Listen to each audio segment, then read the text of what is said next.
Welcome to my presentation on my club, Liverpool Football Club, where I'll be discussing topics and issues surrounding my club. In terms of the outline of this presentation, I will start by giving a brief history of LFC. I will then move on to discuss a number of topics and issues that affect the club currently and have also affected the club in the past. These issues and topics include the impact of globalisation on the club, how globalisation has led to social change, and also any other social issues at the club. I will then move on to discuss incidents at the club involving racism in the past, and also how racism affects the club currently. I will then finally give a summary of what I've discussed. Moving on now to a brief history of the club. Everton originally played at Anfield but fell out with the site owner John Holding. Holding then decided to set up his own club in 1892, which he named Liverpool Football Club. Liverpool Football Club is currently owned by Fenway Sports Group, who bought the club from Tom Hicks and George Gillett in 2010 for £300 million. The club is on the verge of bankruptcy at the time, but is currently performing well financially.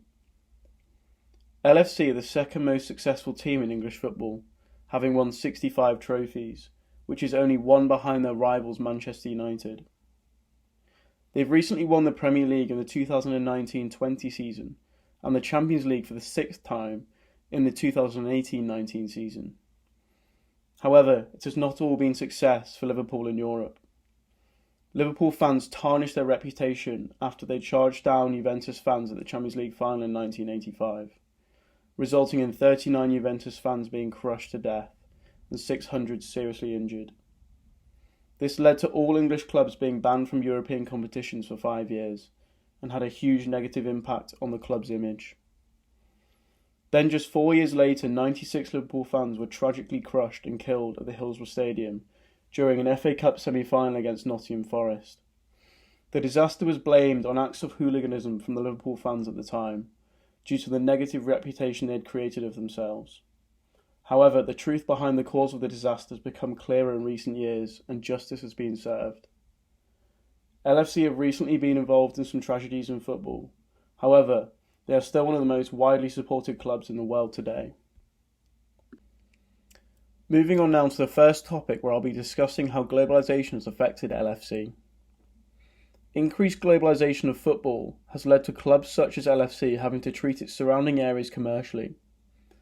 LFC recently redeveloped Anfield's main stand, boosting the capacity by 8,500 to 54,000, and also redeveloped the surrounding housing for commercial purposes. This was all part of a £260 million urban regeneration project of the Anfield area, which first started in 2012. However, the club competed with locals for land, many of whom are supporters of the club. This therefore increased tensions amongst local fans, who were going to be forced out of their own homes. This raises the question, would these fans stay loyal to the club? Liverpool Football Club could potentially face losing some of their most loyal fans who had lived in these houses and supported the club before it was commercialised. Unfortunately, due to the huge long-term commercial benefits of the expansion and redevelopment, LFC prioritised this over their neighbours and local fans. However, is the club to blame for this? Globalisation of football has meant that LFC are always looking for ways to benefit economically in order to continue to operate at the top level. Globalisation of football has also created huge social change at LFC and the surrounding area, which leads nicely onto the next topic. The next area I'd like to discuss is social issues and social change at LFC. When there was less money being pumped into football before the 1990s, football was typically watched by working class people. Therefore, the stadiums were built amongst working class towns. This can be seen across many of the older football stadiums across the UK, and Anfield Stadium within the Anfield area is no different. However, the regeneration project led by LFC has resulted in much of the lower class housing in Anfield being demolished and replaced by new townhouses. The club made the first preparations in the project as early as 1996, when they started buying some of the terraced housing around the stadium. They did this using agencies and third parties in order to remain stealthy, so that other residents wouldn't find out. This would also enable them to keep the house prices low in the area. However, the club abandoned 265 houses for years until they were demolished, causing the Anfield area to drastically decline. This resulted in increased social issues in the area, such as higher crime rates, fires, vandalism, and even murders. Many say that the club is to blame for the social deprivation of the Anfield area. The new townhouses that were built in place of the old derelict ones are much more expensive to live in, and so drove up the price of other houses in the area. Therefore, many of the lower class people who used to live in the Anfield area can no longer afford to do so. More middle class people now live in the Anfield area, and so has caused drastic social change. This is all caused by LFC.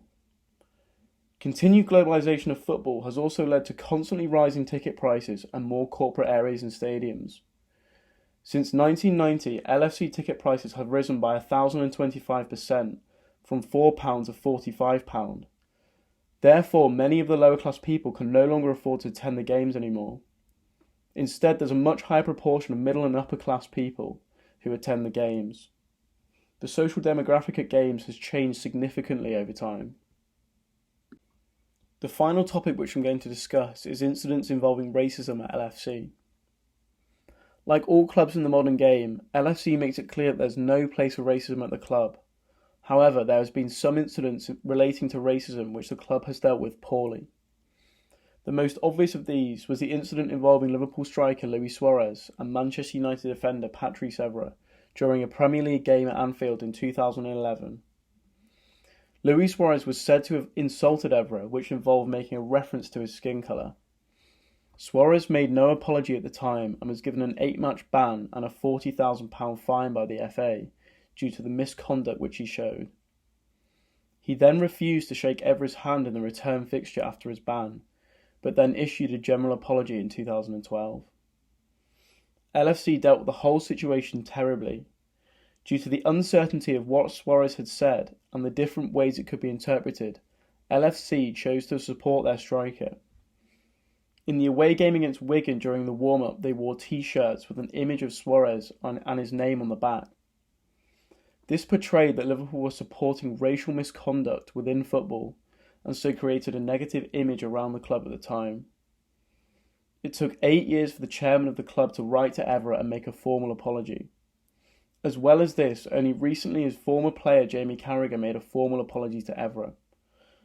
In more recent times, Liverpool players themselves have also been subject to online racial abuse. On one occasion, Trent Alexander-Arnold and Naby Keita received monkey emojis online before Liverpool's Champions League game against Real Madrid last season.